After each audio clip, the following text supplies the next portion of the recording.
ఈ అంశానికి సంబంధించి స్పందించేందుకు పిల్లి మాణిక్యరావు టీడీపీ నేత పిల్లి మాణిక్యరావు మనతో ఫోన్ లైన్లో రెడీగా ఉన్నారు మాట్లాడడానికి. నమస్తే అండి మాణిక్యరావు గారు. నమస్తే అండి మాణిక్యరావు గారు, మీరు పట్టాభి ఇంటిపైకి ఎక్కి ఆందోళన చేస్తున్నారా? ప్రస్తుతం మీ పరిస్థితి ఏంటి? మీ ఆందోళన ఏ దిశగా ముందుకు తీసుకువెళ్ళబోతున్నారు? నమస్కారం అండి. ఈ రోజు పట్టాభి గారిని దాదాపు తీసుకెళ్లి 18-20 గంటలు అవుతా ఉంది. మరి పట్టాభి గారిని ఎన్ని స్టేషన్లు తిప్పారో పోలీసులు కూడా ఏ స్టేషన్ లో కూడా ఉన్నారన్న సంగతి ఇందాకటి వరకు తెలియదు. వాళ్ళ భార్య నా భర్తని నేను ఒకసారైనా చూడాలి అని చెప్పేసి మాట్లాడుతూ ఉంటే ఆమెకు కూడా పోలీసులు మాకే తెలియదనే వెర్షన్ చెప్పినటువంటి పరిస్థితి.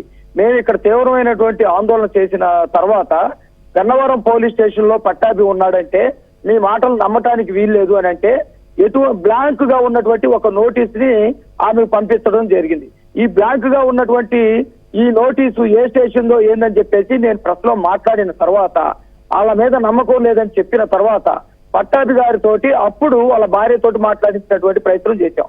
పట్టాభి గారితో మాట్లాడినప్పుడు మేమంతా ఆయన మాట్లాడలేనటువంటి దారుణమైనటువంటి పరిస్థితిలో ఉంది. కనీసం గొంతులో నుంచి ఒక మాట కూడా పిగలనటువంటి పరిస్థితి.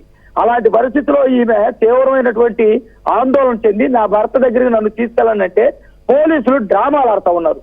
ఒక 5 నిమిషాల్లో మేము మాట్లాడి తీసుకెళ్తాం, డీసీపీ గారితో మాట్లాడతాం, ఏసీపీ గారితో మాట్లాడతాం, లేకపోతే ఎస్పీతో మాట్లాడి తీసుకెళ్తాం అని చెప్పేసి టైం డ్రాయింగ్ చేసేటువంటి ఎత్తుగడలు వేస్తా ఉన్నటువంటి క్రమంలో కనీసం మానవత్వంతో అయినా ఆ చందన అనే అమ్మాయిని వాళ్ళ భర్త దగ్గరికి పట్టాభి గారి దగ్గరికి తీసుకెళ్ళండి, తీసుకెళ్ళకపోతే మేము ఈ ఉద్యమాన్ని ఉధృతం చేస్తామనే పద్ధతిలో పట్టాభి గారి ఇంటి మీదకి వెళ్ళి మేము ఆందోళన చేస్తా ఉన్నటువంటి క్రమంలో ఇప్పటికీ కూడా పోలీసులు కనీసం స్పందించలేదు.